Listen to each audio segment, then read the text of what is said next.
Então, pessoal, vamos começar, enquanto está abrindo aí, a fazer alguns comentários, né? Essas doenças pleurais, elas são algumas coisas que a gente vai ver muito na prática clínica, né? Não só na cirurgia, mas principalmente na clínica médica, né? Grande parte da avaliação, do acompanhamento desse perfil de paciente, eles vão ficar mais com abordagem clínica, né? Só que muitas vezes o cirurgião acaba entrando em contato com esses, essas doenças, porque às vezes a gente vai ter que fazer algum procedimento para diagnóstico ou alguma coisa de tratamento mesmo. Então, o nosso objetivo aqui vai ser discutir as principais doenças pleurais, né? Mas para a gente entender, a gente vai ter que lembrar um pouquinho de como que é a anatomia da pleura. Então, tá bom. Então, como eu estava falando, né, a gente vai ter uma pleura, que vai ser uma membrana que vai envolver a região do pulmão, do órgão em si. Né? Lembrar que a gente tem as incisuras, né, que eu estou mostrando aqui com a setinha, conseguem ver? Essas incisuras, elas também são envolvidas pela pleura visceral. Né? Então, tudo que a gente vai chamar de visceral é aquela que está próxima à víscera. Né? Ela envolve todo o órgão através dessa estrutura. E a gente vai ter uma porção pleural também que vai envolver a parede torácica. Né? Então, vocês veem que a gente tem uma porção mais externa que não está intimamente ligada à outra. Né? E ela vai envolver toda a caixa torácica na porção anterior, lateral e posterior. E na região central, ela dá contiguidade com o mediastino. É a porção mais central, onde estão as estruturas do coração, dos grandes vasos. E como as duas elas não têm uma comunicação, elas vão formar um pequeno espaço entre elas que a gente chama de espaço pleural. Esse é um espaço, ele tem um volume reduzido, né? Porque é, a capacidade que o pulmão tem de expandir quando ele recebe o ar, ele acaba encostando uma pleura na outra. Então, muitas vezes a gente fala que esse espaço ele é um espaço virtual. A gente sabe que existe, porque eu sei que as duas estruturas não são juntas, mas efetivamente a gente não tem um espaço funcionante. Né? A partir do momento que eu tenho um acúmulo de grandes secreções, né, ou outras substâncias em grande volume, a gente começa a ter as doenças da pleura. Normal de produção do líquido pleural é cerca de 15 ml ao dia. Né? Então, quando a gente tem um acúmulo maior do que esse volume, a gente vai começar a ver o que é o problema do paciente. Né? A gente vai chamar de derrame pleural quando a gente tem alguma coleção de líquido, independente do que é o conteúdo desse líquido. E quando a gente começa a discriminar cada um desses líquidos, esse derrame ganha outros nomes. Então, aquele líquido que tem um componente de sangue é o hemotórax. Se ele tem um componente de linfa, é o quilotórax. Se ele acumula uma secreção líquida de aspecto purulento, secundário a algum processo infeccioso, a gente chama de emfiema. E, além de líquidos, né, a gente pode ter acúmulo de ar também, né, por alguma lesão do parênquima pulmonar, que também vai lesionar a pleura, e vai ter esse acúmulo no espaço pleural. Então, nesse caso, a gente chama de pneumotórax. E essas são as principais patologias envolvendo a pleura. Quando a gente vai falar, né, principalmente de líquidos, é, a gente vai fazer um procedimento que chama toracocentese. Vocês tiveram a aula, né, no cirurgia 3, então vocês já devem lembrar um pouco, né, que ela pode ser diagnóstica, quando eu não sei a origem desse líquido, né, a gente vai fazer toda aquela análise, né, bioquímica, citológica, de cultura, para identificar o que é o problema. Ou, então, ela vai ser terapêutica. Ela vai ser terapêutica quando o paciente tiver com dispneia intensa, quando for um volume de líquido muito grande, né, ocupando pelo menos 2/3 do tórax, com repercussões na dinâmica ventilatória. O próprio pneumotórax, né, ele é tratado, no caso do pneumotórax hipertensivo, né, com uma toracocentese de alívio, seria a primeira conduta. Né? Então, a gente vai utilizar muito, para falar aqui, né, da investigação dessas doenças pleurais, da toracocentese. Então, basicamente, ela vai me dar muitos diagnósticos. E só para entendimento, né, daqui a pouquinho a gente vai falar um pouquinho das patologias que vão influenciar nesse acúmulo de líquidos, a gente tem as forças de Starling governando todo esse equilíbrio. Né? O que seria? Eu tenho principalmente aqui na pleura visceral células que produzem líquido. E elas vão produzir como? Né? Lembrar que as forças de Starling, quando a pressão lá no vaso sanguíneo aumenta muito, vai fazer com que haja translocação do líquido para o interstício e vai ir lá para a linfa. Né? Consequentemente, quando eu estou falando aqui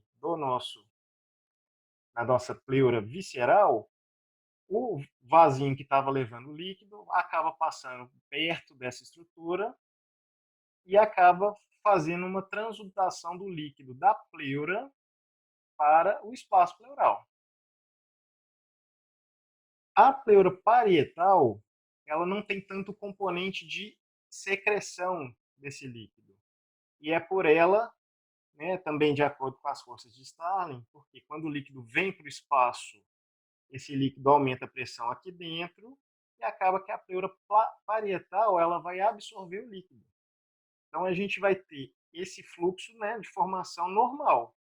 Eu vou ter um acúmulo máximo de cerca de 15 ml. Né? Porque normalmente as forças de Starling governam essa fisiologia toda. Só que quando eu tenho alguma patologia que altera ou a produção, né, desse líquido, ou a absorção dele, eu começo a ter os acúmulos. Né? E no caso de trauma, eu posso ter a ruptura do parênquima ou dos vasos próximos, né, que pode causar esses acúmulos também.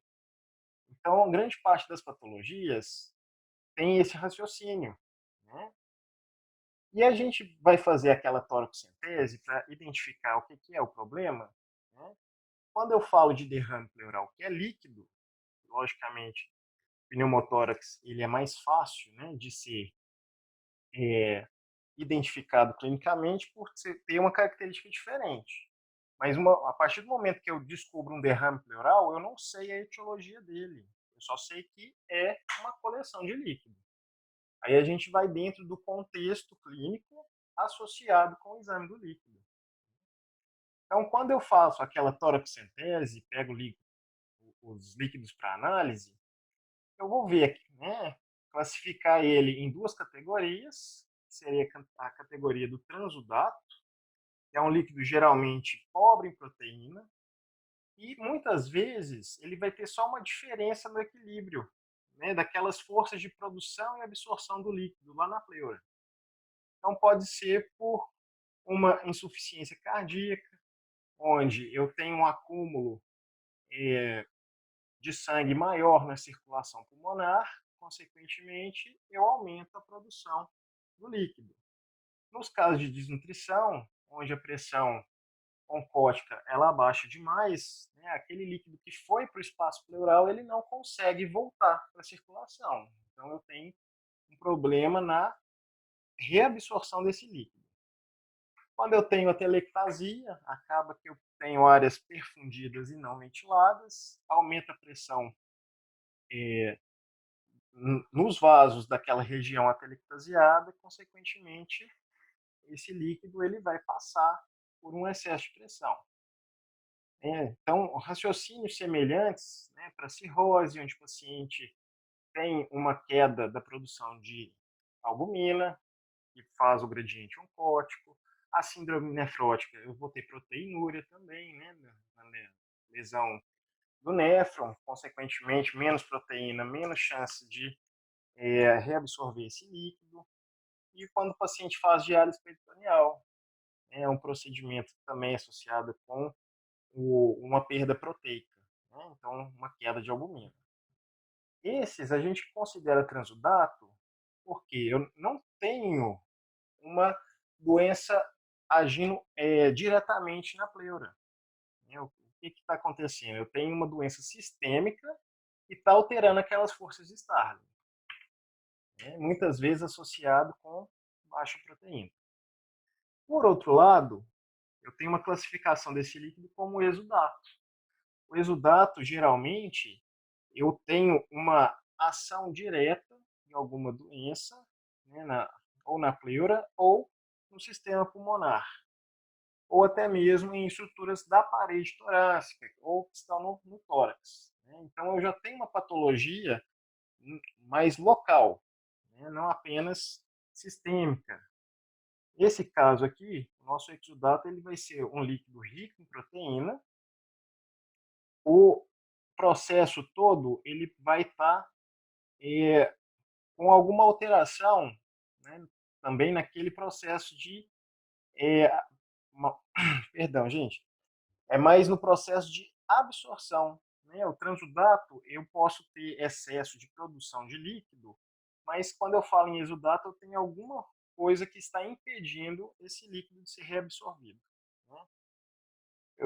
Os principais exemplos, né, que a gente vai falar um pouco aqui, seria o pilotórax, quando eu tenho neoplasias da pleura, do pulmão, né, mas principalmente da pleura. Processo pneumônico, vocês já devem ter visto alguma coisa da pneumo, né, o derrame parapneumônico, processo infeccioso local, mesmo raciocínio para tuberculose, a radioterapia, que ela tem uma ação que vai alterar, né, a estrutura, a morfologia, do ponto de vista histológico daquele tecido, isso tudo vai impactar nessa reabsorção. Né? Então, quando eu faço a toracocentese, retiro o líquido, daqui a pouquinho eu vou comentar alguns exames que a gente vai solicitar, mas eu vou ter que identificar se esse líquido é um transudato ou exudato. Né? E para eu identificar isso, eu vou usar o que a gente chama de critérios de Light. Através da análise de alguns parâmetros bioquímicos, eu vou conseguir falar se ela é exudato. Né? Então, quando eu tenho uma relação de proteína do líquido que eu acabei de coletar, comparo com a proteína do soro, e essa relação, né, que é esse dividido por esse for maior que meio, é um critério para exudato. Se for ele sozinho, eu não caracterizo, eu tenho que ter pelo menos mais um. Eu vou fazer uma dosagem de LDH. Se a dosagem do líquido sozinha for maior do que 200, que é um ponto de corte, né, eu também vou considerar que é um líquido do tipo exudato. Ou quando eu tenho uma relação do LDH do líquido que eu acabei de coletar, dividido pelo LDH que eu coletei no sangue do paciente, maior do que 0,6.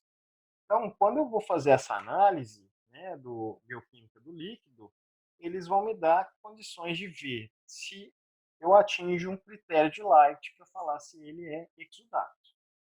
E qual que é a importância disso? Né? Daqui a pouquinho eu vou explicar porque vai mudar alguma coisa do tratamento. Então, quando a gente for falar, né, de doença por doença, eu vou falar, que quando eu tenho um transudato, que é uma doença sistêmica, eu tenho que tratar a causa. Mas o exudato, eu não tenho como tratar só a causa base. Né? Muitas vezes eu vou ter que fazer algum tratamento cirúrgico adicional. Então, quando a gente for ver patologia por patologia, a gente vai conseguir entender isso melhor. Como que eu diagnostico o derrame pleural? Né? Então, primeira coisa é o exame clínico. Né? Como eu tenho líquido numa porção do tórax, quando eu ausculto essa porção, eu não vou ouvir ou ouvir com uma intensidade muito baixa o som pulmonar. Né? Então, na ausculta, o murmúrio vai estar diminuído ou ausente na região. O exame do tórax, além da ausculta, ele compreende também a percussão. Então, quando eu faço a percussão no local que tem o derrame, em vez do som claro pulmonar que é esperado, eu vou ter um som maciço. E, além disso, né, quando eu tenho uma sugestão importante pelo exame clínico, eu solicito exames de imagem. O principal que a gente vai solicitar para identificar é a radiografia de tórax. Aqui no exemplo, a gente tem uma linha que, quando vai chegando na parede torácica, ela se forma uma pequena curva. Vou desenhar aqui só para vocês verem.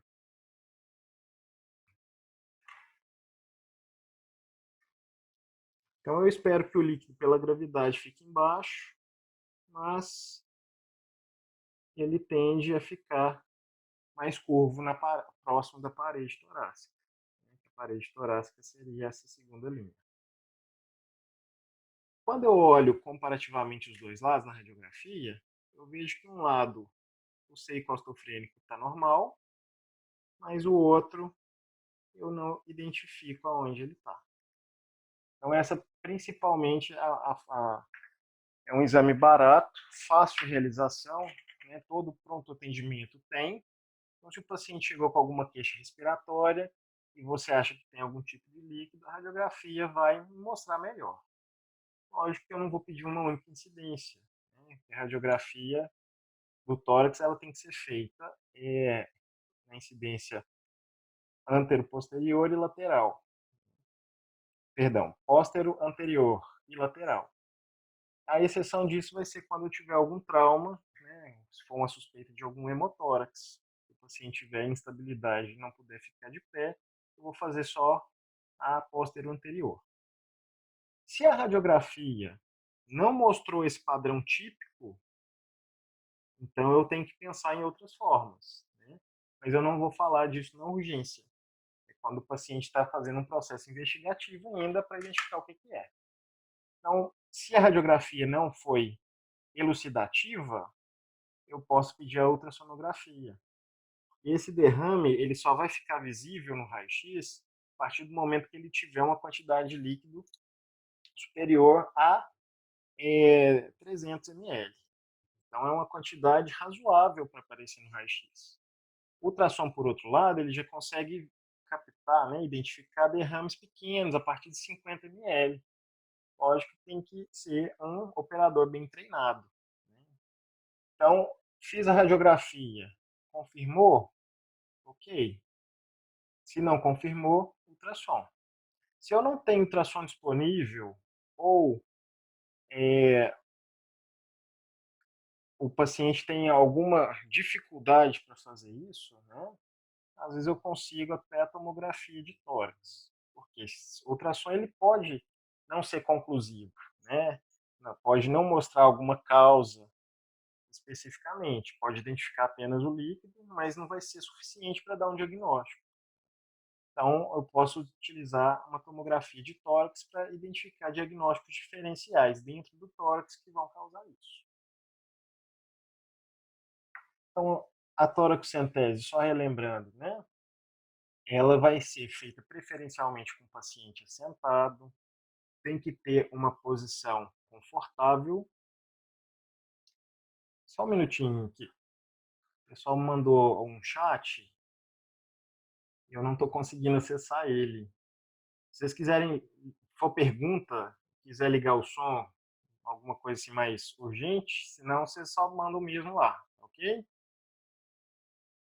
Voltando aqui, né? A posição do paciente, ele é sentado, com os braços apoiados, né, à sua frente, de preferência tentando cruzar o braço para deslocar lateralmente a escápula. A gente vai fazer na linha escapular, geralmente no entre o oitavo e o 10º arco. E de uma forma mais prática, né, cerca de 2 centímetros abaixo da espinha inferior da escápula. Esse ponto é o habitual de ser feito em paciente estável, mas quando é no trauma, a toracocentese ela vai ser feita no quinto espaço, na linha axilar média.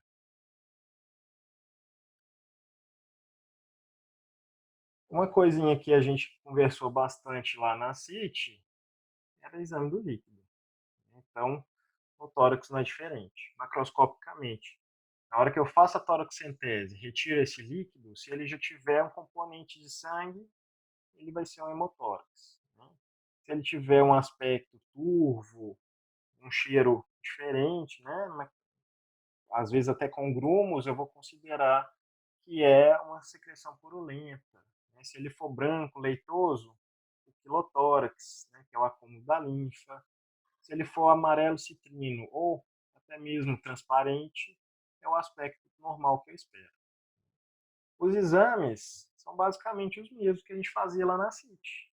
Eu tenho que fazer pesquisa de célula oncológica, eu tenho que saber a concentração dos tipos celulares. Geralmente, quando eu tenho aumento de neutrófilo, indica um processo parapneumônico. Vou fazer a cultura com antibiograma e as análises bioquímicas padrão, pH, glicose, o LDH, né? E aqui eu até vou destacar ele, é o que vai me dar o critério de Light para identificar um exudato, né, naquele líquido.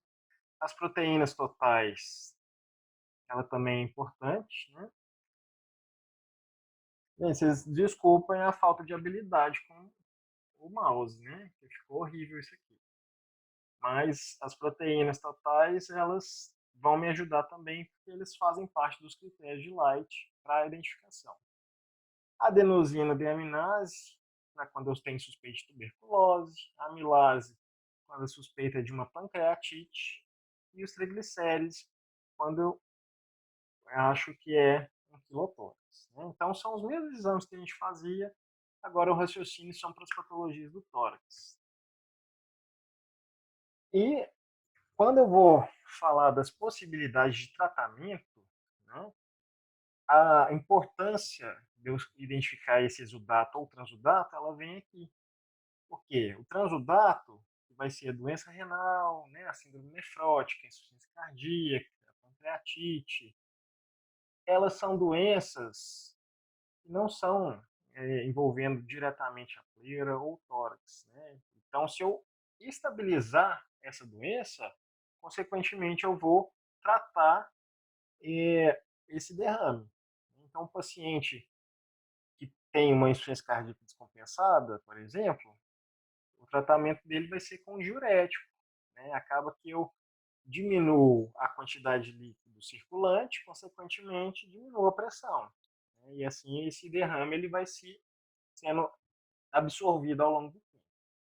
Agora o exudato não resolve, porque eu tenho que tratar a causa, mas às vezes o processo inflamatório que está envolvido ali, ou a causa que seja, né? Se for uma neoplasia que não for retirada, por exemplo, né, eu posso tentar operar, ser um tumor inoperável e acaba que eu não resolvo a doença em si. Né? Então eu tenho que fazer a drenagem. E como que a drenagem? É do jeito que vocês aprenderam. Né? A drenagem pleural vai ser feita no quinto espaço, depois vai ser colocado no selo d'água. Né? E geralmente esses exudatos são aqueles pacientes que eu tenho que fazer toracocentese de repetição.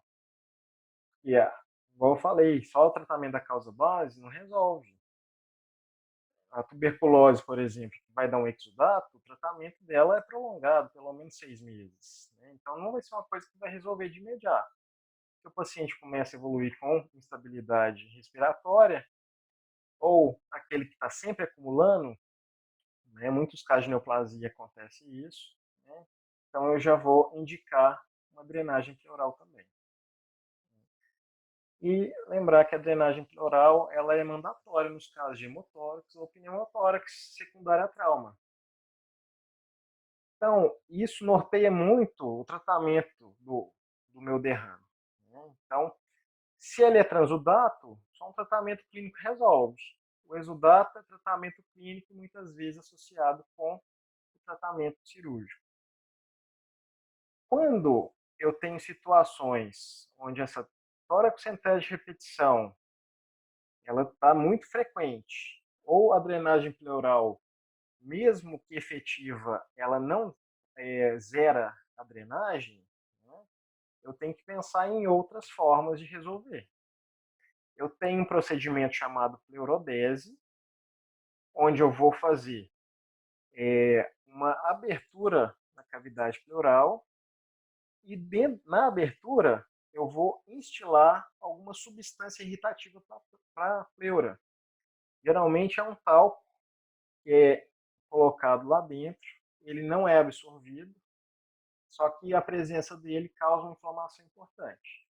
Vocês lembram que a pleura tem duas camadas, né? Então, se as duas inflamam, pela proximidade que uma tem com a outra, elas tendem a cicatrizar juntas. Então, aquele espaço pleural naquele ponto vai deixar de existir.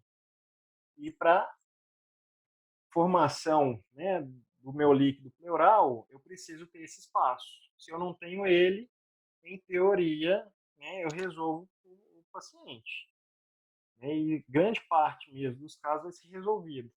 Né? Quando eu tento tratamento clínico e cirúrgico e ele não é efetivo, eu posso utilizar a pleurodese como opção. E casos muito raros, o paciente tem que fazer uma pleurectomia. Seria uma espécie de estomia da pleura. Né? Então, na verdade, ele vai ficar com uma abertura permanente. Né? A pleura é afiada na pele. Eu, honestamente, eu não sei indicações disso, a não ser se for algum encarceramento pulmonar ou alguma infecção mais grave, que o paciente precisa manter esse espaço aberto como via de acesso para aquilo não acumular. Né? Se acumular, a chance de sepse e bacteremia for muito grande, pode ser indicado. Então, esse é o tratamento de forma geral, né, do derrame pleural, mas quando eu tenho uma coleção purulenta, esse derrame muda de nome. Eu chamo ele então de empiema.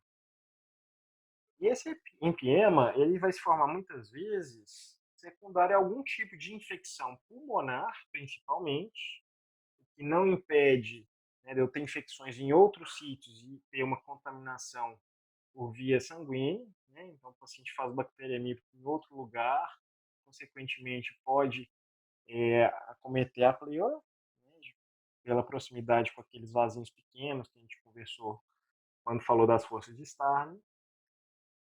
O secundário a trauma, principalmente se for traumas penetrantes na parede torácica. Por quê? Né? A partir do momento que entra um corpo estranho dentro da cavidade, que é uma cavidade totalmente fechada, aquilo vai entrar contaminando a cavidade. Né? E nem sempre eu vou conseguir fazer a antisepsia correta. Né? Eu vou fazer mais da parede, mas pode ficar algum micro-organismo lá dentro. Né? A contaminação fica. E secundário alguns procedimentos cirúrgicos, principalmente se for algum tipo de cirurgia de urgência, ou quando eu faço uma pneumonectomia, que é a excisão total do pulmão. Então eu tenho uma caixa torácica que tinha um órgão lá dentro, agora não tem mais. Então eu fico com espaço morto, e vocês já viram na cirurgia, né, que o espaço morto tende a secreção infectar. Então é comum eu formar um empiema nesses casos.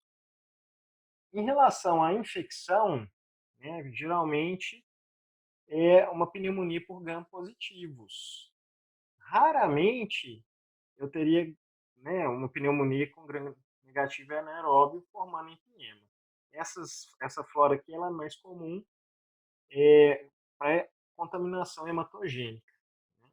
Então, do ponto de vista infeccioso. Né? E o empiema ele tem uma etapa de organização. A fase 1, que é exudativa, é quando eu tenho só aquele processo inflamatório local, consequentemente a pleura inflamada vai produzir mais líquido e ter dificuldade de reabsorver.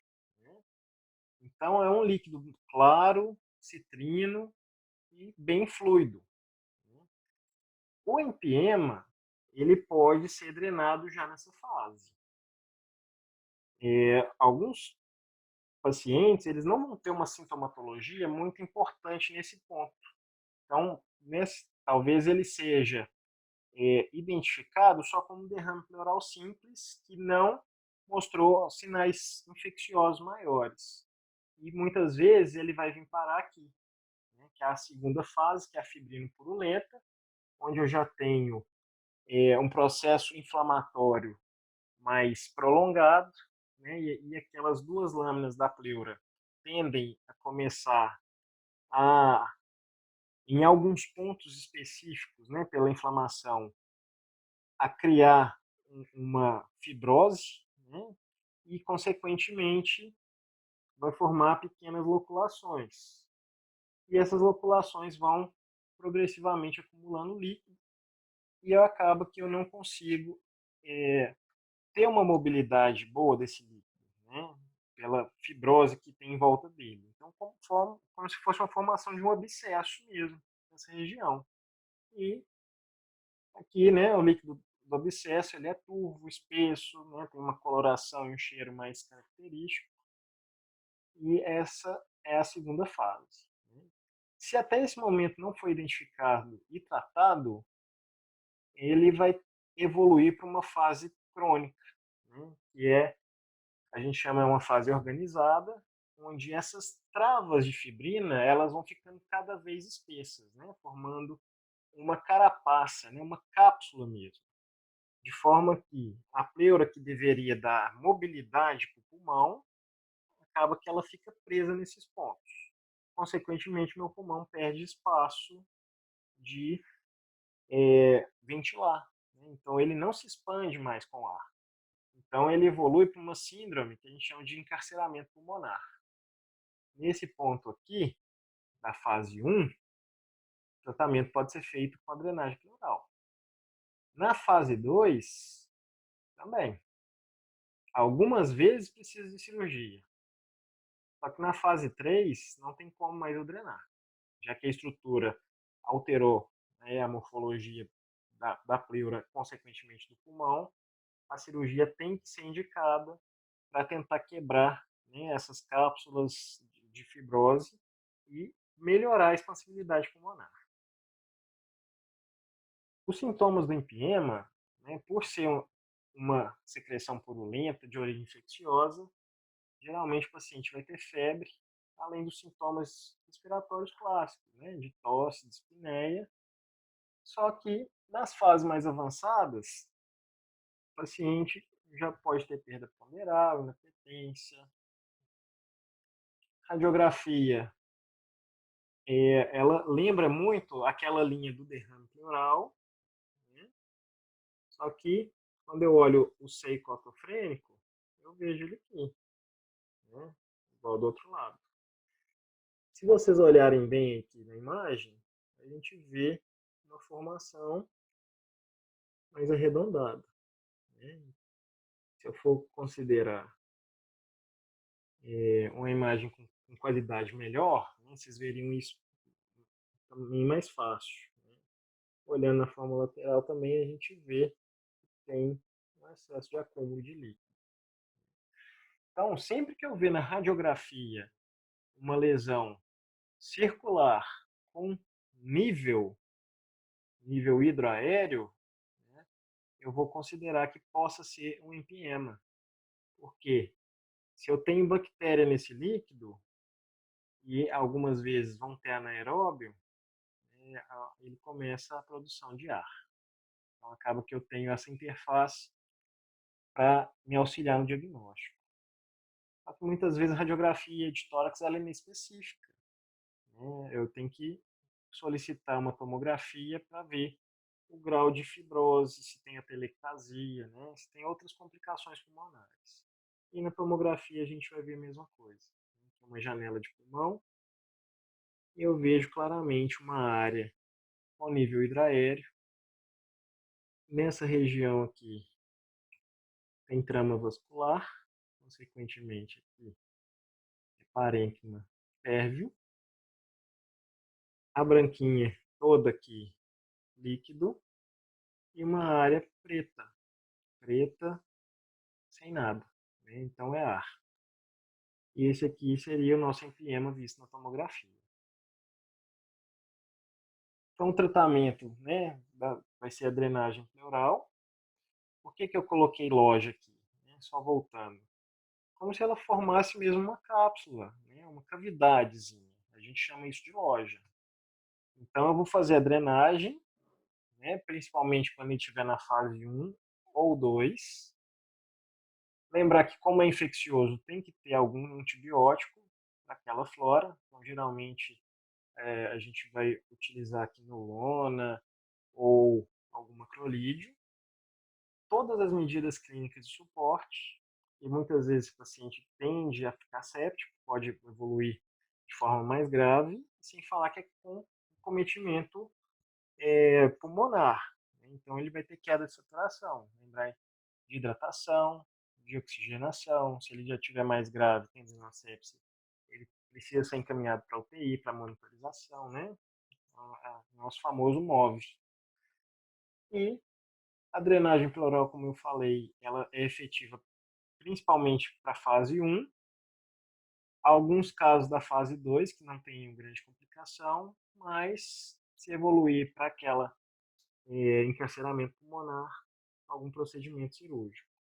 Pode ser decorticação, onde tem uma, é, uma, uma exérese mesmo, né, daquele tecido pulmonar próximo, que retira toda aquela pleura.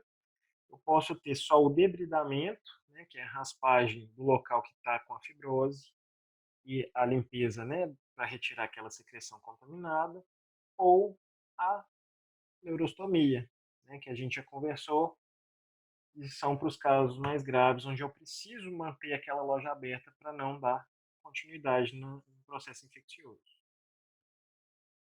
Sobre o quilotórax, né, é o acúmulo da linfa. No ponto de vista de radiografia, ele vai ser idêntico ao derrame pleural, só que quando eu faço a toracocentese, ele vai me dar um líquido que já vai vir de aspecto leitoso, branco, né? Parecendo leite condensado.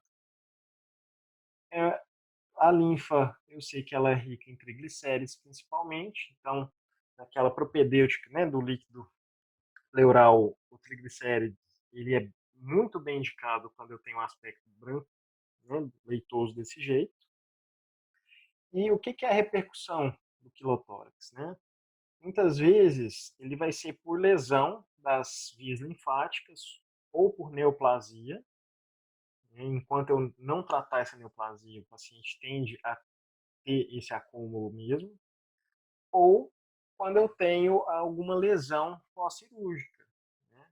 O paciente fez um acesso central do lado esquerdo, que é o local onde o ducto torácico desemboca na subclávia, eu posso lesar ele, ou então eu leso esse ducto fazendo uma ressecção de tumor de partes moles, de parede torácica, ou até mesmo alguns tumores de ápice pulmonar que estão mais próximos, né?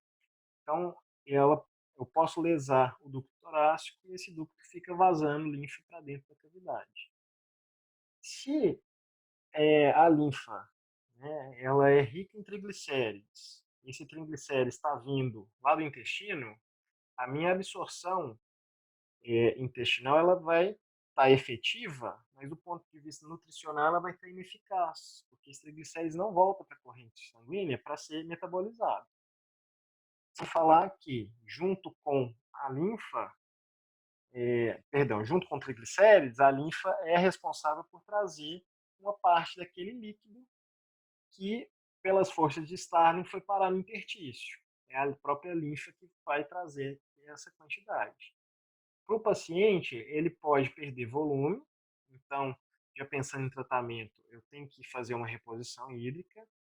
Se esse quilotórax for muito volumoso, a perda hídrica é maior, então o paciente pode chocar, né? Então a reposição de volume é importante. Eu tenho que dar um suporte nutricional, porque do ponto de vista calórico, o lipídio é o que é mais importante, já que ele tem 9 calorias por grama, e eu perco muito triglicérides, consequentemente, eu tenho um déficit nutricional grande. O paciente ele vai ficar perdendo peso, né, e desnutrindo. Isso piora o mecanismo, né, de formação, porque eu diminuo a quantidade de albumina. Então a pressão oncótica cai e a tendência é perder mais líquido. Né? Então eu tenho que dar um suporte nutricional. É importante aqui fazer uma dieta hipolipídica, porque quanto mais lipídio eu der, mais triglicérides sendo absorvido eu vou ter, mas para não retirar todo o aporte de gordura, eu vou dar uma suplementação de triglicérides de cadeia média. Esse aqui vai ser a chave, porque ele não é absorvido por via linfática. Né? São outras vias e, consequentemente, eu consigo reduzir, né, a quantidade drenada desse líquido, desse quilotórax. Se dentro de 7 a 14 dias eu não conseguir resolver só com suporte clínico, eu tenho que levar o paciente para a cirurgia. E muitas vezes, quando o quilotórax é secundário a algum procedimento cirúrgico, o suporte clínico nem sempre ele vai ser eficaz. Então, quase sempre ele vai cair nessa indicação cirúrgica. E basicamente vai ser, né, a procurar o local onde o ducto torácico foi lesionado e fazer a rafia no ponto da lesão. Pneumotórax é uma coisa, né, que todo mundo já é mais acostumado, porque ela é falada várias vezes ao longo do curso. A gente sabe que é o acúmulo de ar entre a pleura visceral e parietal. A principal causa de pneumotórax são traumas ou cirurgias. Quando o paciente tem alguma punção venosa, principalmente, né, acesso venoso central, né, na subclávia ou na jugular, aquele submetido à ventilação mecânica, onde são usados parâmetros ventilatórios com alta pressão, eu posso, né, ter alguma doença pulmonar mais periférica, né, que a pressão muito alta pode fazer uma perfuração. Principalmente, o principal exemplo aqui seria aquelas bolhas subpleurais que são congênitas, né? Eu tenho casos até de pneumotórax espontâneo por ruptura delas, quando eu tenho um esforço excessivo que exige uma mecânica ventilatória de maior pressão e intensidade. Ou quando o paciente já tem alguma doença pulmonar de base, né, que seriam essas bolhas subpleurais, ou os casos de DPOC grave, com enfisema importante, né? São os casos onde eu vou ter o pneumotórax. O espontâneo, ele pode ser primário, quando efetivamente é uma patologia própria, né, da pleura e do pulmão, ou ser secundário. Aqui são coisas mais raras e, ser bem sincero, no momento não me vem nenhum exemplo aqui na cabeça. Depois eu olho e encaminho para vocês. O pneumotórax ele ainda pode ser hipertensivo ou aberto.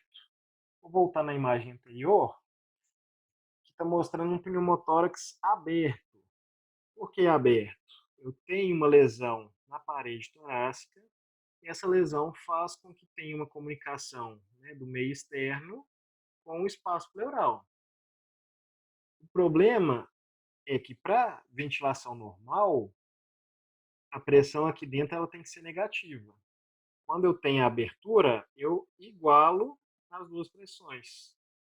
Consequentemente, eu não tenho pressão suficiente para puxar ar pela traqueia. E outro problema desse mecanismo seria que, quando a lesão aqui for pelo menos 2/3 do diâmetro da traqueia, é mais fácil o ar entrar por aqui do que por aqui. A resistência aqui é menor. Então, quando eu tenho a musculatura, né, diafragmática funcionando para inspiração, o ar deixa de vir aqui e vai vir pelo orifício. Esse é o nosso pneumotórax aberto. Por outro lado, se aqui a parede torácica fosse fechada, eu tiver alguma lesão na pleura ou no parênquima, o ar que estiver vindo daqui de cima Quando ele chega nas extremidades dos alvéolos, ele tende a extravasar para o meu espaço pleural, né, em inspiração.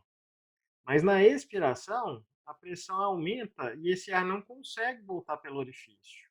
É como se na expiração esse orifício fechasse. Então vai acontecer o quê? Acúmulo com o mecanismo de válvula, porque o ar só entra e não sai.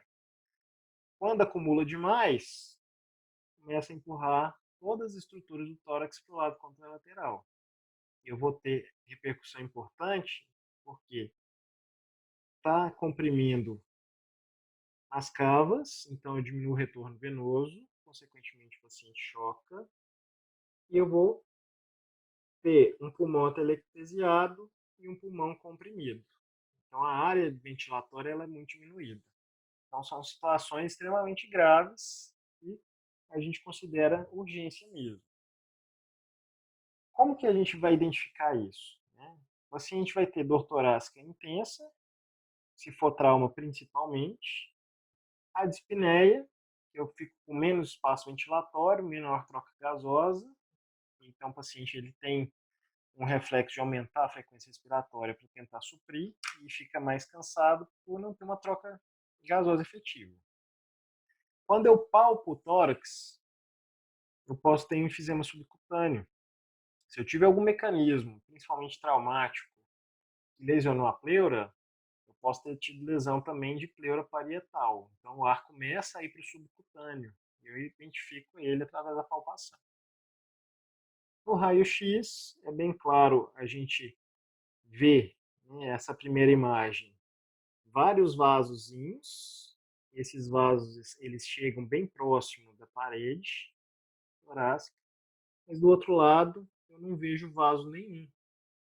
Eu vejo uma linha bem delimitada, né, onde aqui eu ainda tenho um pouco de trama vascular.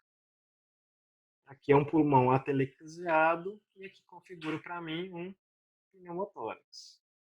A mesma coisa do lado de cá. Eu vejo muito bem a linha pulmonar, muita trama vascular desse lado e nesse espaço absolutamente nada. Aqui a mesma coisa.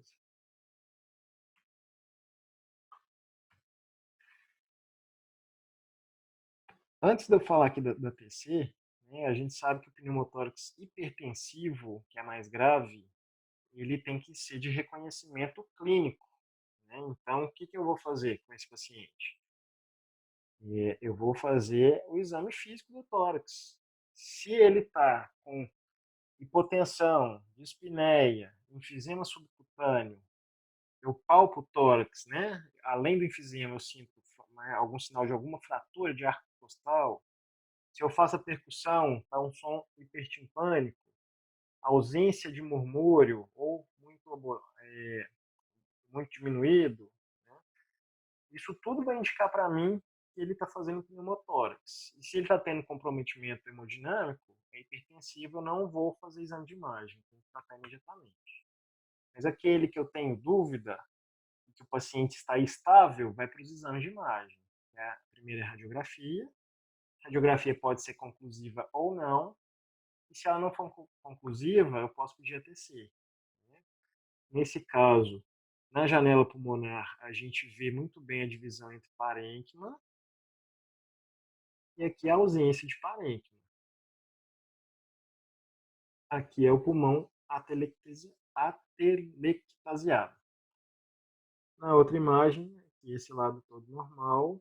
Aqui eu ainda tenho uma área com parênquima bem visível, mas uma área com ar, né? Sem o órgão, que caracteriza justamente o meu diagnóstico de pneumotórax. Tratamento imediato é a toracocentese de alívio. Antes era feito no segundo espaço intercostal na linha hemiclavicular. Atualmente, o guideline falou para que pacientes adultos seja no quinto espaço intercostal, que é o local que a gente faz a drenagem pleural.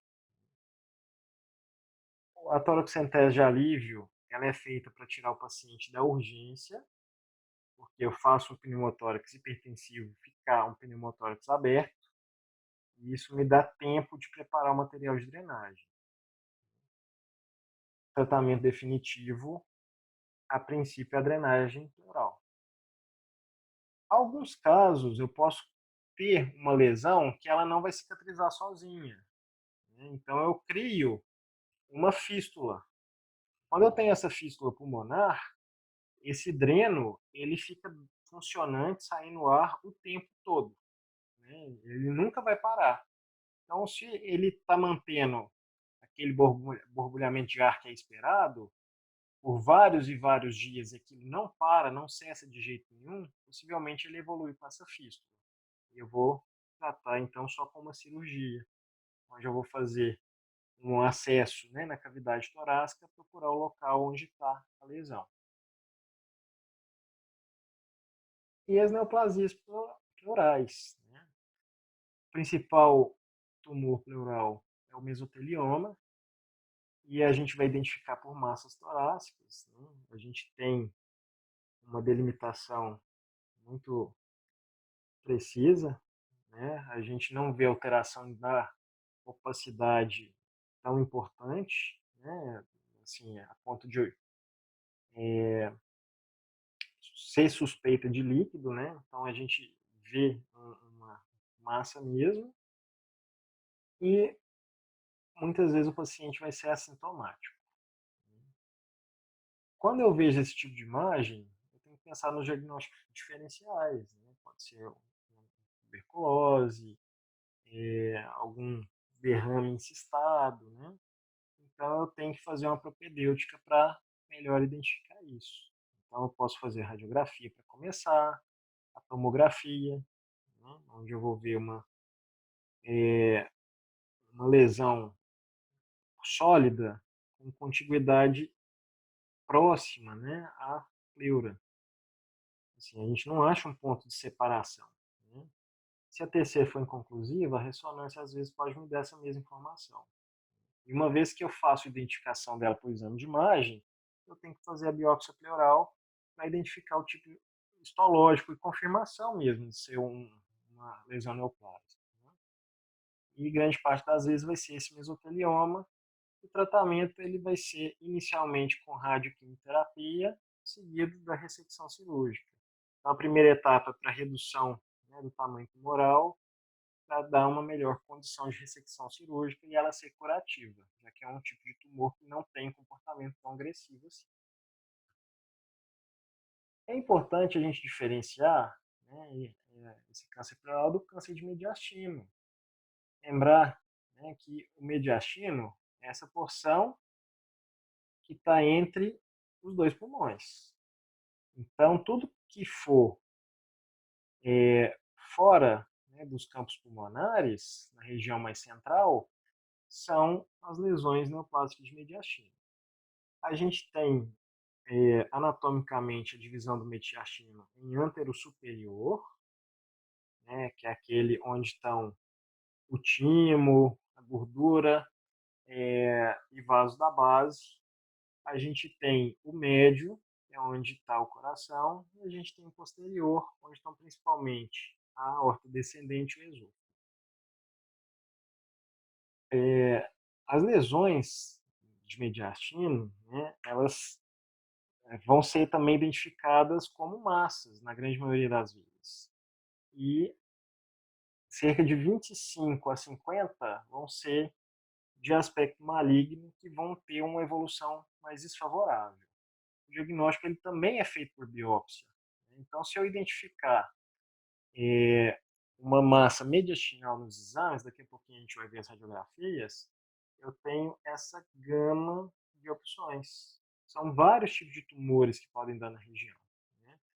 O mais comum de todos é o timoma, mas linfoma é muito comum e alguns tumores mais raros, né? E como que a gente faz essa identificação? É muito difícil, né? O paciente ou é assintomático ou vai ter sintoma respiratório, que é comum também para as lesões de pleura, mas aqui o diferencial, né, ele pode ter síndrome da veia cava superior que é direto por compressão, né, da veia cava superior, impedindo o retorno venoso.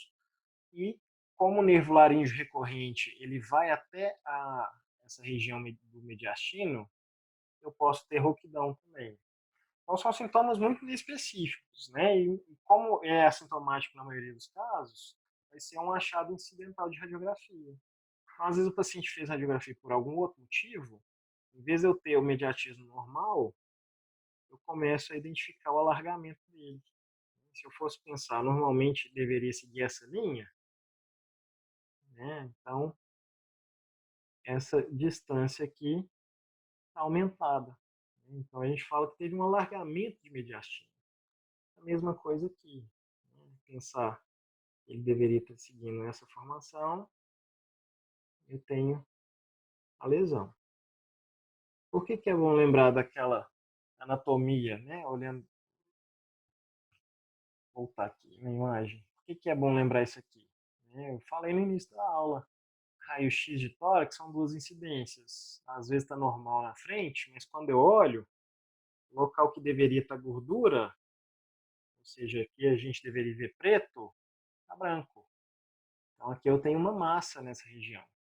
Então lembrar que a radiografia é sempre em duas incidências. Muitas vezes eu vou ter que ir para TC, porque os tumores eles estão numa região delicada. Coração, aorta, as cavas, artérias pulmonares, sem falar traqueia. Então eu tenho que identificar para saber o posicionamento exato, se está envolvendo alguma estrutura, para saber se ele é ressecável ou não. Então a tomografia ela vai ser mandatória, nem sempre é o primeiro exame de imagem, mas ela vai ter um papel importante para saber a extensão desse tumor, saber o quanto ele está invadindo ou não as estruturas próximas. Os exames de laboratório são muito inespecíficos. A gente tem algumas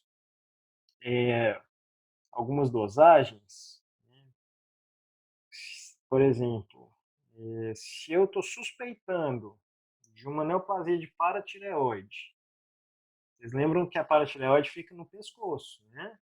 Mas pela contiguidade que tem a região cervical com o tórax, que é através do mediastino, uma neoplasia ela pode crescer do pescoço para o tórax.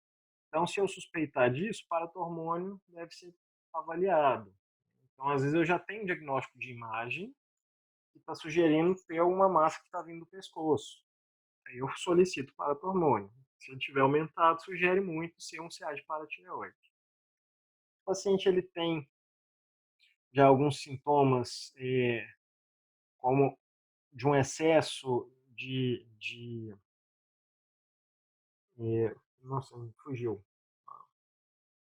Como se fosse um excesso de funcionamento da adrenal. Né? A gente tem que pensar no feocromocitoma, dosagem de catecolaminas, né? Que às vezes ele vai estar nessa região do mediastino também. Alguns carcinomas vai ter elevação do CEA, mas é um marcador tumoral muito inespecífico, que ele sobe na maioria dos carcinomas, independente do sítio. E a alfa-fetoproteína ou o beta-HCG quando eu tenho tumor de células germinativas, né, que é comum de aumentar. Mas aqui você tem que ter uma suspeita clínica muito forte de ser um desses, ou você já ter feito tudo e não ter identificado nada. Aí você faz essas pesquisas específicas para ver se te direciona para algum lugar. O diagnóstico mesmo não é de laboratório, né? É um anatomopatológico e a gente tem que saber como são várias possibilidades de acordo com o resultado do anatomopatológico que a gente vai fazer o tratamento específico daquela patologia. Optei por não trazer de um por um, porque é uma gama muito grande de tumores e eu acho que é só essa investigação, né, do ponto de vista clínico, para diferenciar das lesões pleurais. Né?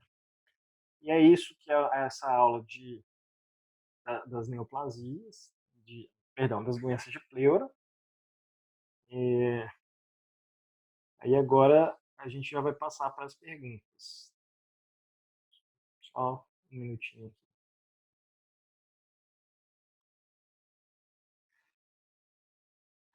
Questão do áudio foi bom, gente? Deu para ouvir tudo? Deu para ouvir direitinho.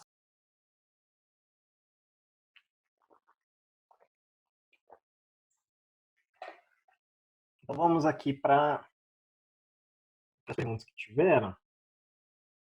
Vou ir respondendo aqui na ordem, tá?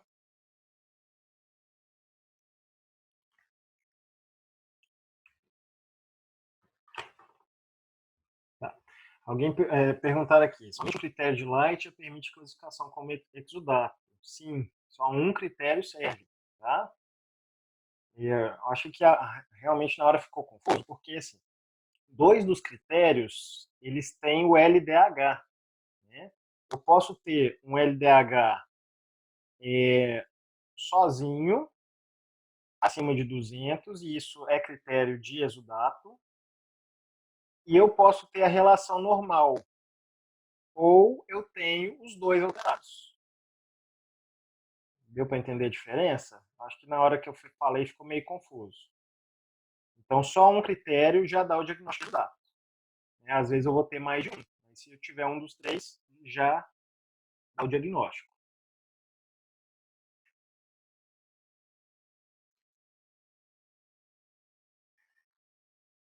A Paula perguntou, raio-x identifica quando tem mais de 300 ml? Sim, Paula. A questão é assim, que às vezes o paciente tem alguma dispneia, mas o exame físico não está tão sugestivo de ser um derrame pleural, né? Então a gente vai fazer o raio-x como o exame propedêutico mesmo, para tentar identificar o que é a causa. Se eu não tiver uma quantidade de líquido maior que 300 ml, o raio-x não dá para ver. Ou você tem dúvida de que ele está ali, né? Então, eu só vou ver um derrame pleural com volumes maiores. Diferente do ultrassom. O ultrassom já me dá a possibilidade de ver derrames bem pequenos, como 50 ml. Mas, assim, se você tiver uma clínica muito suspeita e o raio-x não mostrar, aí você tem que solicitar necessariamente ultrassom para investigação. Certinho, Paula?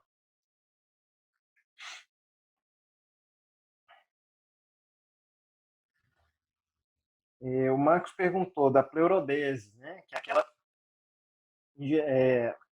administração, né, de talco na cavidade, se isso vai ter prejuízo na dinâmica ventilatória futura. A ideia é que eu crie, né, um contato entre as duas pleuras e isso se mantenha. O problema disso tudo aí é que a pleura fica fixa totalmente, né? Então, o pulmão ele tende a manter expandido, mas eu não consigo expandir muito, né? Porque fica uma cicatriz. Para as atividades normais, habituais, né, do paciente, não vai ter grande problema. O problema maior seria para uma ventilação mecânica, onde eu preciso fazer um volume corrente maior, ou cada atividade física. Né? O volume corrente também ele vai ser, vai ter uma demanda maior, né, durante o exercício. Nesses casos, aí teria um prejuízo sim. Se não, não teria. Porque é justamente isso. A pleura, como ela já vai estar colada na parede torácica, o pulmão não vai ter que desviar mais. Tá? O Marcos também perguntou, antibiótico para empiema pode ser por via oral ou tem que ser venoso? Ó, geralmente, Marcos, ele tem que ser venoso sim. Né? Porque já são, se ele chegou ao ponto, né, de se organizar e virar aquele empiema bem formado, né, eu já tive um comprometimento local muito grande. E só a drenagem, ela não adianta, né? A gente já viu lá nos abscessos subcutâneos. Não adianta só drenar, né? Tem que ser a drenagem um antibiótico.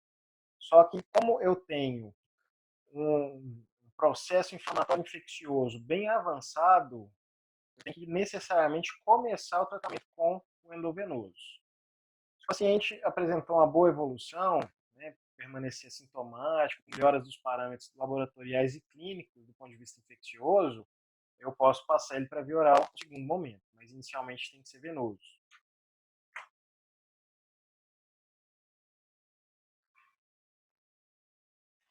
A Thaís perguntou na citometria, você falou que o aumento de leucócitos sugeria processo parapneumônico? Assim, na verdade, não é de leucócitos, né? Seria de neutrófilos. Eu tenho o aumento de células polimorfonucleares no líquido, já sugere ser um processo infeccioso. Eu dei o exemplo do parapneumônico. Não é falar, subiu o neutrófilo é igual ao parapneumônico? Não, ele pode subir no empiema, né? Ele pode subir na tuberculose. Né? Então, assim, o que sugere é o aumento de neutrófilo, sugere processo inflamatório infeccioso. Tá? Eu só usei o parapneumônico como exemplo disso. Não tem mais alguma pergunta? Se quiser falar. Vinícius, Oi, Paula. vou fazer pelo áudio, que eu acho que vai ser mais fácil de me expressar. Em relação, tipo, para diferenciar um empiema de um abscesso, seria, tipo, a localização? Por exemplo, o empiema está lá na cavidade, né, pleural, e o abscesso estaria no parênquima, tipo isso? Assim, abscessos pulmonares, eles são bem difíceis de ocorrer, são bem raros, né? Mas seria justamente isso. Do ponto de vista de imagem, principalmente de radiografia, não tem como eu identificar com certeza, né?